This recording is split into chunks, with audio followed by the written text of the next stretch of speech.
కర్నూలు జిల్లా కోసిగి ప్రభుత్వ ఆరోగ్య కేంద్రాన్ని Adoni deputy DM and HO ఆకస్మికంగా తనిఖీ చేశారు.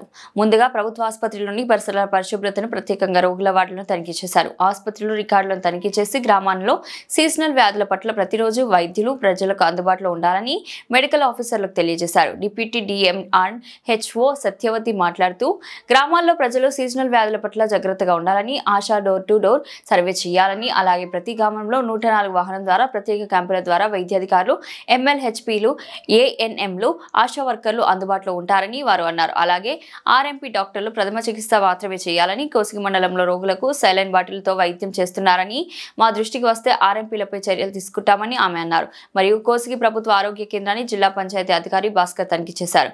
స్వచ్ఛాంధ్ర కార్యక్రమంలో భాగంగా మండల అధికారులందరూ పాల్గొన్నారు.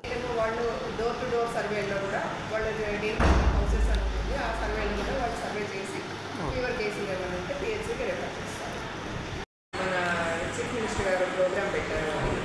దాంట్లో ఒక లెవెల్లో పిహెచ్సి వాళ్ళ దగ్గర ఏమేమి ఫెసిలిటీస్ ఉన్నాయో ఒక యాప్ క్రియేట్ చేశారు. అట్లా పెడితే ఆశా వర్కర్ కూడా తెలియదు, ఆశా వర్కర్ ఊళ్ళోనే ఉంటే కూడా. సో అట్లా ఎవరైనా ఆర్ఎంపీ ఖచ్చితంగా సెలైన్ బాటిల్ పెట్టారు అని మాకు కంప్లైంట్ ఇస్తే ఇమీడియట్గా వాళ్ళ మీద యాక్షన్ తీసుకుంటాం. పెట్టుకుంటాం. ఆ రోజు ఇక్కడ కొన్ని విలేజెస్ వాళ్ళు మాత్రమే వచ్చారు, మళ్ళీ పెట్టుకుంటాం. ఖచ్చితంగా వాళ్ళు సెలైన్ బాటిల్స్ పెట్టకూడదు, గర్భవతులకి ఎటువంటి ట్రీట్మెంట్లు ఇవ్వకూడదు. వాళ్ళు ఇవి అప్లోడ్ చేశారు.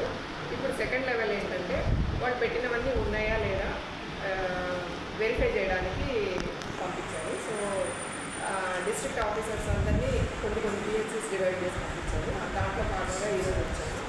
నాది తనిఖీ అయిపోయినాక మళ్ళీ ఇంకొకటి కూడా ఉంటుంది, థర్డ్ పార్టీ వాళ్ళతో కూడా వెరిఫై చేసి ఇవి అన్నీ కరెక్ట్గా ఉంటే వీళ్ళ ఏపీహెచ్సి అయితే అన్నిటికన్నా బెస్ట్గా ఉంది, క్లీన్గా ఉంది అంటే వాళ్ళకి సాసా అవార్డు అని ఇస్తారు.